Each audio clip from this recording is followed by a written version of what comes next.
Okay, I think it's time we start talking about U.S. citizenship, because if you think being a U.S. citizen makes you safe from deportation under this Trump administration, I need you to listen closely, because right now, under Trump's second term, we're seeing something that we're never supposed to see in a constitutional democracy.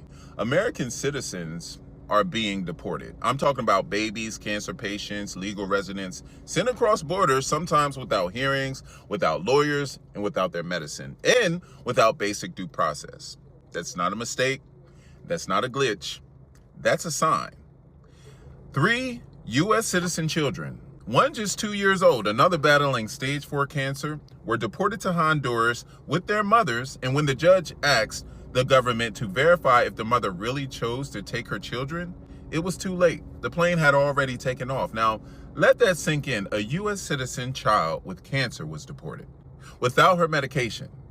And when Congress had a chance to put in protections to make sure that this never happens again, House Republicans voted it down. Ladies and gentlemen, welcome to my channel. My name is Matkuna Esther. If you're new here, hi, welcome. If you like my content, please consider subscribing, like, comment, and share. Let me know what you think in the comment section. My new subscribers, thank you so much.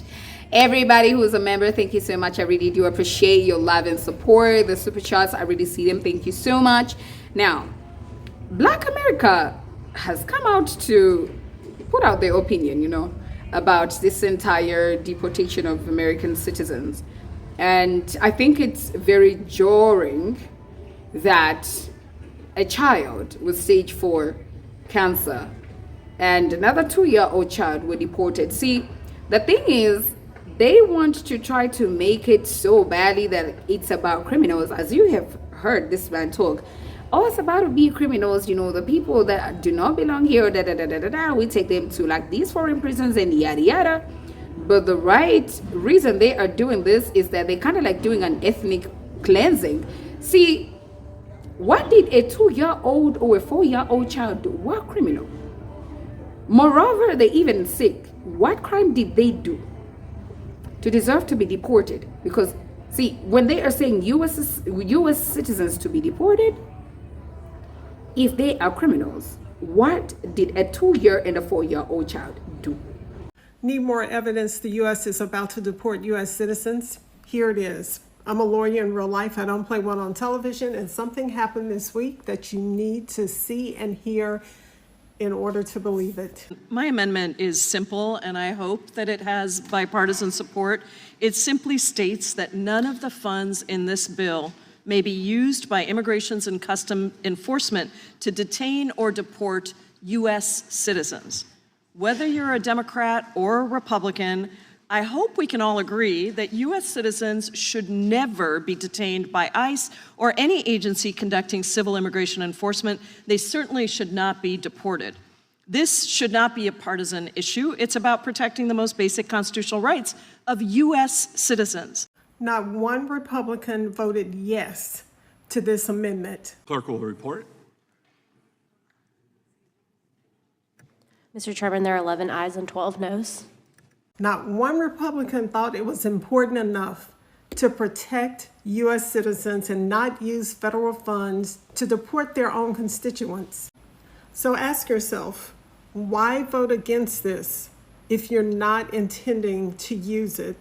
Why not protect American citizens if it's not your plan to deport American citizens?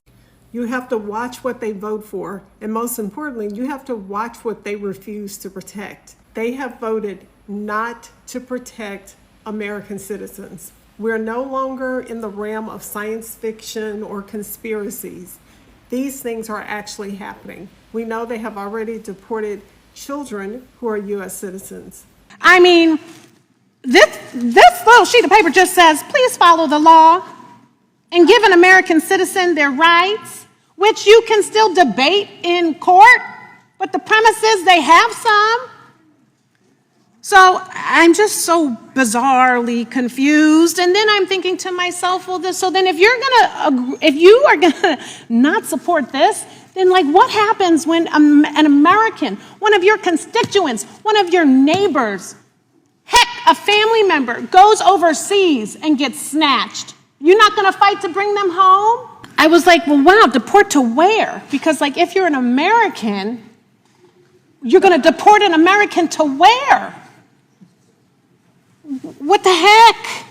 Because I can't say what I'm really thinking. House Republicans voted it down. So I don't want to hear this isn't who we are, because apparently this is what we're becoming, okay? Unless we decide to stop it. And look, I get it. Trump says that he's only targeting criminals. But here's the truth. Once you break the law to exile citizens, once you ignore courts' orders to sideline immigration judges, you're not just fighting crime, you're fighting the Constitution. And even worse, Trump has already openly floated the idea of sending U.S. citizens, the so-called homegrown criminals, to foreign prisons. He even joked that mistakes are just part of life. That's not leadership. That is authoritarianism testing the waters. So here's what we have to understand, that the Constitution protects all citizens from unlawful exile. Due process isn't optional. It's a cornerstone of democracy. And when government starts picking and choosing who gets to stay based on politics, race, or convenience, nobody's safe. Our citizenship is truly safe. So we are witnessing the slow erosion of the rule of law, one executive order at a time. And if we don't fight back with knowledge, with votes, with lawsuits, with clarity, we're going to wake up in a country where your rights only exist until someone more powerful says they don't. So I'll leave you with this. Citizenship without rights is just paperwork. And democracy without accountability is just theater. Now's the time to choose fear or freedom. What side are you on? And look at the people they are doing these things to. Who are they? Who cares for them? Like the way this man said, it's either your freedom now or cry later. It's just gonna be paperwork without rights, which it is indeed. And I want to know, is this something that black people you think are gonna be looking into, like standing up? Because black people have been silent for a minute now. See, black people have kept quiet. But could this be the reason why black people could start being outspoken? Out of everything DJT has tried to provoke black people, I feel like black people have held it with class, glamour, confidence, like we don't care. Do you, boo? We will let you be. But do you think this is the time where black people are gonna wake up and say, you don't mess with our rights and our citizenship?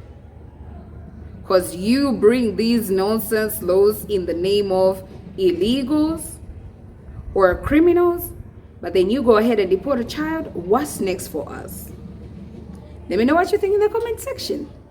Many U.S. citizens have been reporting that they are being detained at airports upon returning from travels abroad. This is not just green card holders. These are also U.S.-born citizens that are reporting on TikTok that these things have been happening to them. And this has also happened to people in both global entry lines and regular customs lines. So if you are traveling abroad soon, know that when you return, you cannot be denied entry as long as you have your valid U.S. passport. And also turn off your Face ID on your phone, because you are not legally required to give your phone passcode to a customs agent. People that have been detained in these situations have reported that they have been asked about their social media profiles, what they've been doing abroad. They've been asked about their citizenship, even though they are U.S. born. They've been asked about immigration status of anyone in their family members. They've also been asked about where they live, their hometowns, where they were raised, born, etc. The questions are getting crazy and are more in depth than what we usually see when we return through customs. So please be vigilant and know that, again, you cannot be denied entry back into the U.S.